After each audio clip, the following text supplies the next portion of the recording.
vocês? Eu sou a professora Cacau Sotero.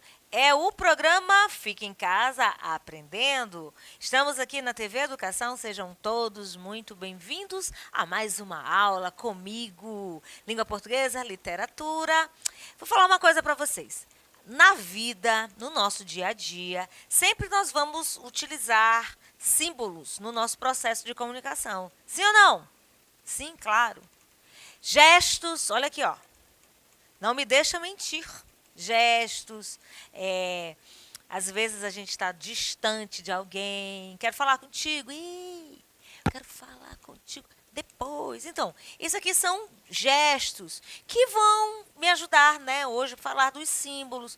E a gente trabalha com símbolo no nosso dia a dia, certo? Por quê? Porque tem muita coisa que vai facilitar o nosso processo de comunicação, certo? Hoje nós vamos falar de símbolo, de símbolos na literatura para chegar em outro movimento literário chamado simbolismo. E vamos também perceber que trabalhamos com esse simbolismo em outros momentos da nossa vida, não especificamente esse movimento literário, tá bom? Então, o que é um símbolo? Símbolos ou um símbolo é um objeto que vai representar uma coisa diferente, certo? E, na verdade, faz parte do nosso dia a dia, como eu acabei de falar. Não só no âmbito literário, não só na linguagem literária.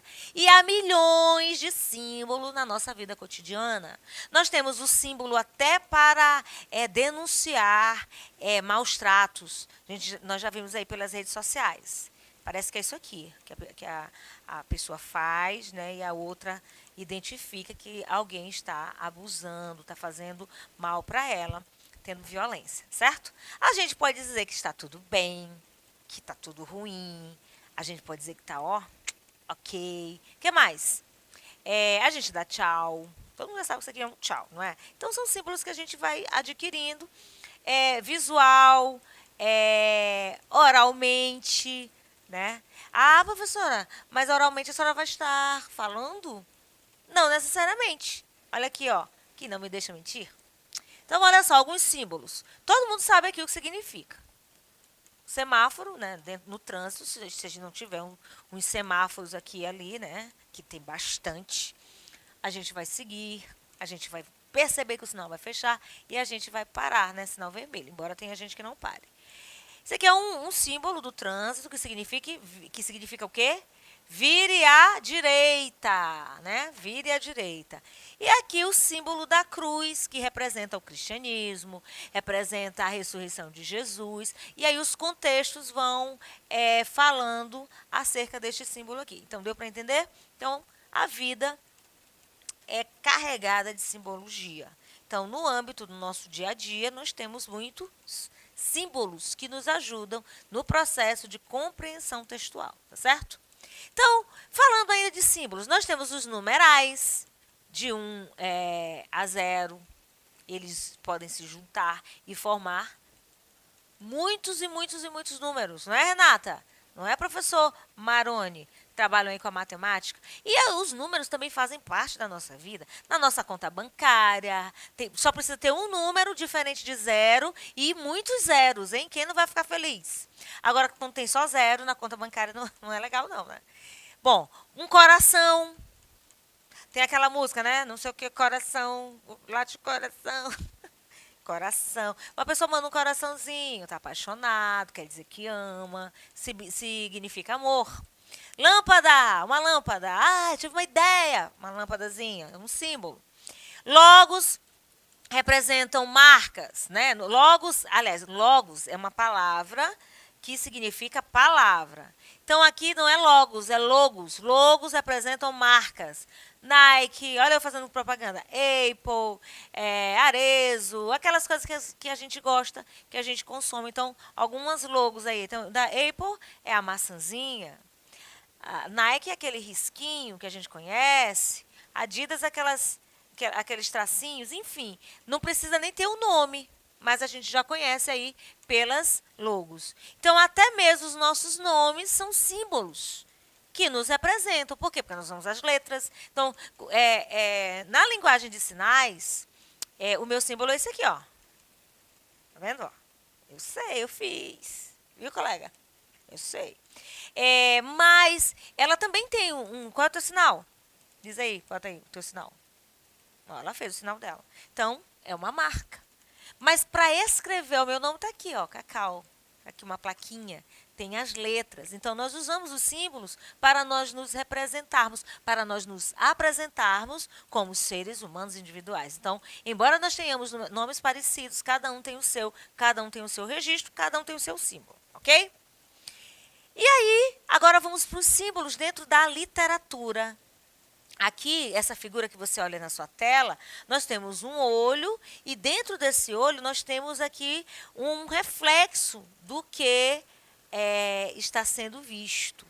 Significa dizer que dentro da literatura os símbolos podem trazer muitos significados e a gente tem a liberdade de criar, de recriar, de criar textos, né, no caso da literatura, de citar textos dentro do nosso texto, que é a intertextualidade, enfim.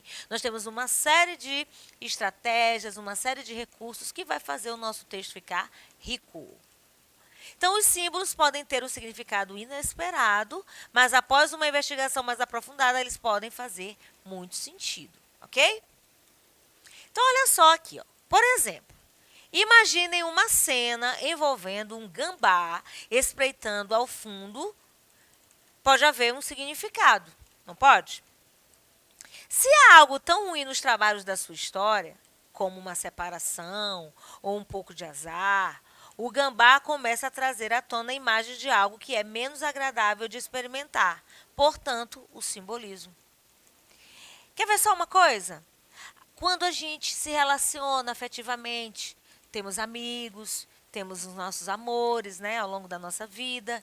E existem cenas que vão marcar um presentinho que a gente recebe. Até mesmo, eu ouso dizer, uma música que fulano de tal gostava de cantar. Quando eu ouço aquela música, a minha memória vai trazer certas cenas. Então, a música, dentro desse contexto, vai ser um símbolo de um romance, o símbolo de uma história de amor, uma caneta, o papel de presente que a gente ganha, que a gente guarda, que veio com um presente que, por exemplo, uma caixa de bombons, e veio num embrulho tão bonito, você guarda, quando você olha, você lembra. E aqui eu trouxe, por exemplo, tem aqui a figura do gambá e uma cena para a gente imaginar. Imagine uma cena qualquer, lá atrás tem um gambazinho espreitando. Pode ser um símbolo? Pode. Se há algo tão ruim nos trabalhos de sua história, quer dizer, aquilo que a gente vive, como uma separação, tem um casal que se separa, ou o dia do casamento, ou o dia que você ganhou a sua primeira bicicleta, ou o dia que eu consegui comprar o meu primeiro carro. Então, são símbolos que vão sendo colecionados ao longo da nossa história. Todos nós temos o nosso memorial. Então, nesse caso, eu trouxe esse exemplo, que o gambá começa a trazer à tona a imagem de algo que é menos agradável de experimentar. Portanto, o gambá seria um símbolo nesta cena. Bom, a leitura de um livro apresenta temas recorrentes dentro do texto, que geralmente influenciam o enredo, a história, e fornecem pistas sobre a trama ou conflito, tá bom? Que vai ocorrer. Mas para construir e explicar o tema, o autor vai utilizar símbolos e motivos. Muitos leitores entendem perfeitamente o que é um símbolo, mas nem todo mundo está tão familiarizado com os motivos. Quer ver só um exemplo? Um livro cheio de simbologias, a Bíblia Sagrada. Se você fizer uma leitura mais atenta a certas histórias do Antigo Testamento, você vai perceber que ela tem um link com o Novo Testamento, sempre apontando para Cristo. Quer ver só? A Arca de Noé, por exemplo. A história, quem não conhece aqui a história da Arca de Noé? Então, a Arca de Noé é um símbolo. Deus falou para Noé construir uma arca e colocar dentro dessa arca um casal de cada espécie. São símbolos. E também avisar as pessoas que ia cair um grande dilúvio. O dilúvio é um símbolo. E esse dilúvio cairia sobre a terra, cairia não, caiu, né, sobre a terra. Foram 40 dias e 40 noites. 40 dias Jesus ficou no deserto. Olha só a simbologia. A arca não tinha tranca. Quem fechou? Deus fechou pelo lado de fora. E pelo fato de Noé e sua família entrarem na arca e alcançaram a vida, né, ninguém morreu, quem vai para Jesus também tem vida eterna. Olha a simbologia. Então, eu estou dando um exemplo de um livro que todo mundo conhece, citando uma história, né, uma narrativa bíblica que todos conhecem, para mostrar para vocês que a simbologia, ou seja, os símbolos na construção textual faz parte da nossa vida. Por isso que está escrito aqui, os autores utilizam símbolos e motivos.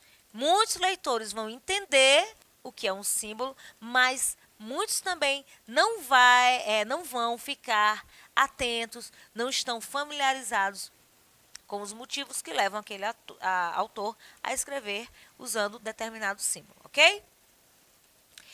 E ainda, embora sejam semelhantes e sirvam para nos ajudar a entender o material em questão, esses dois tipos de linguagem, no caso, a linguagem do símbolo e a linguagem mais literal, fazem parte da criação de um enredo, de uma história forte, que vai atrair o leitor e prender a atenção.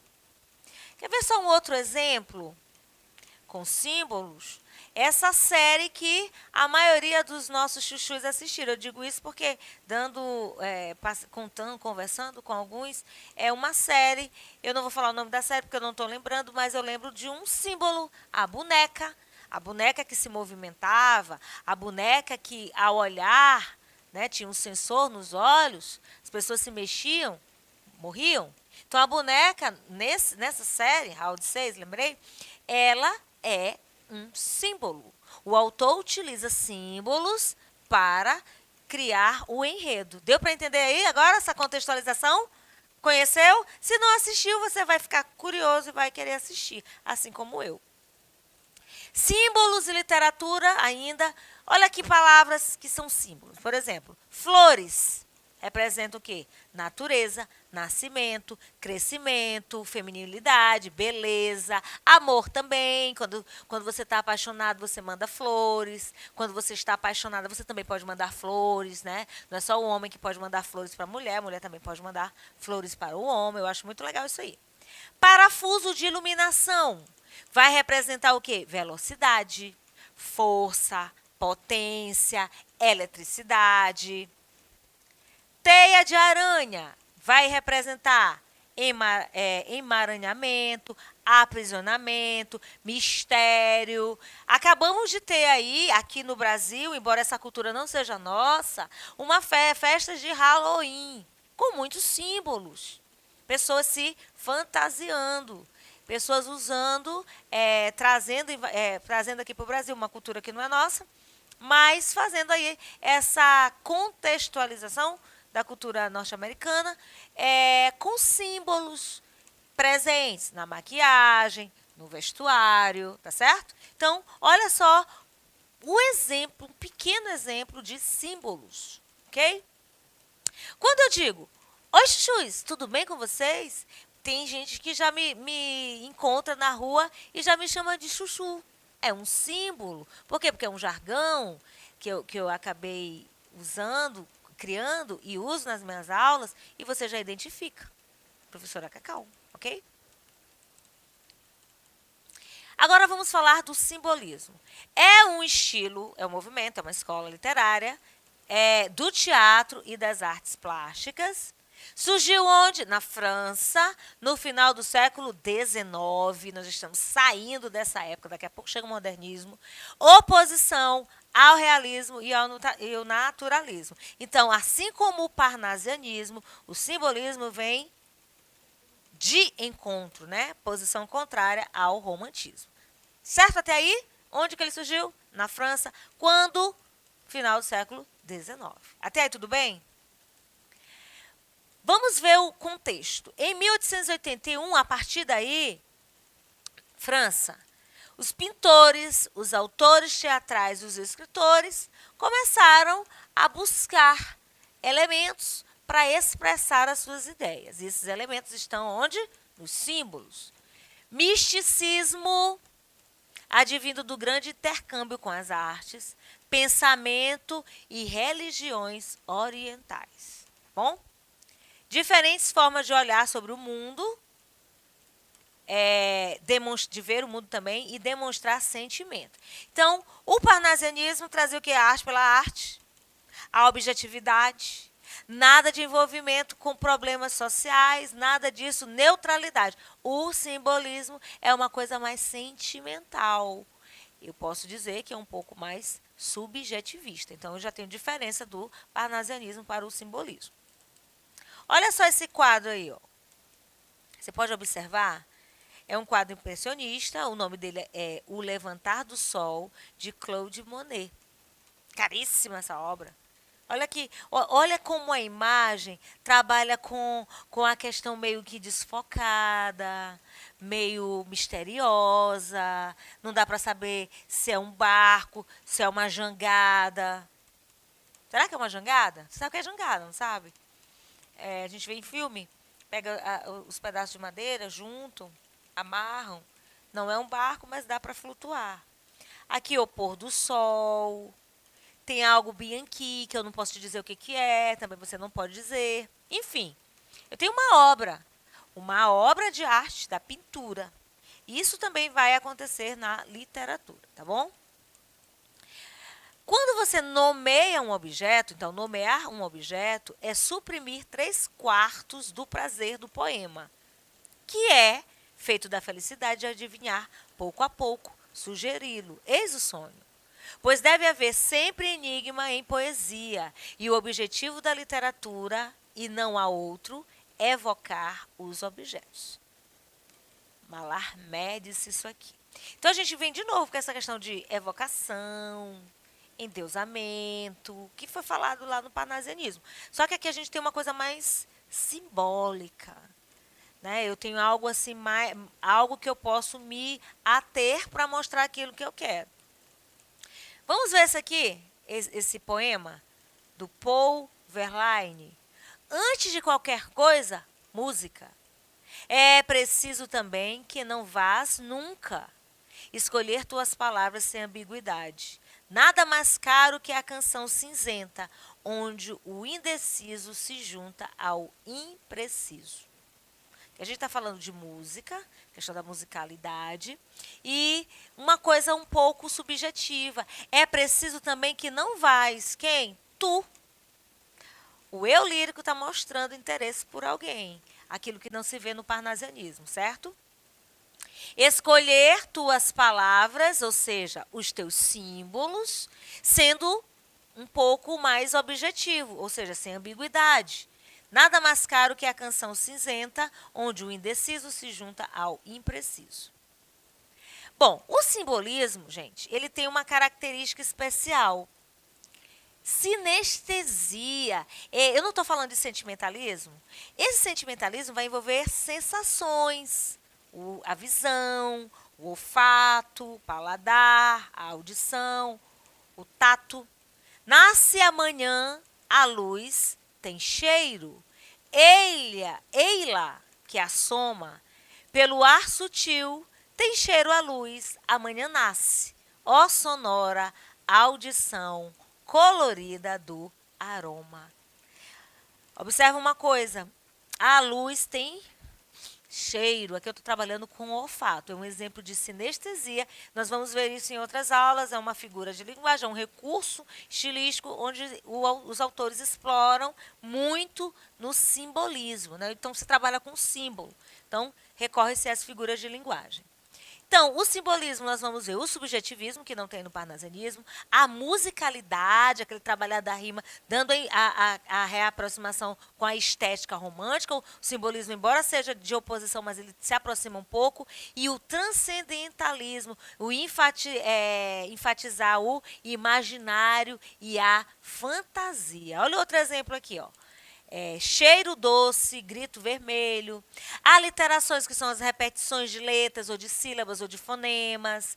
Assonância, repetição fônica de vogais. São alguns recursos que nós vamos ver no simbolismo. Te prepara que tem muita coisa interessante daqui para frente.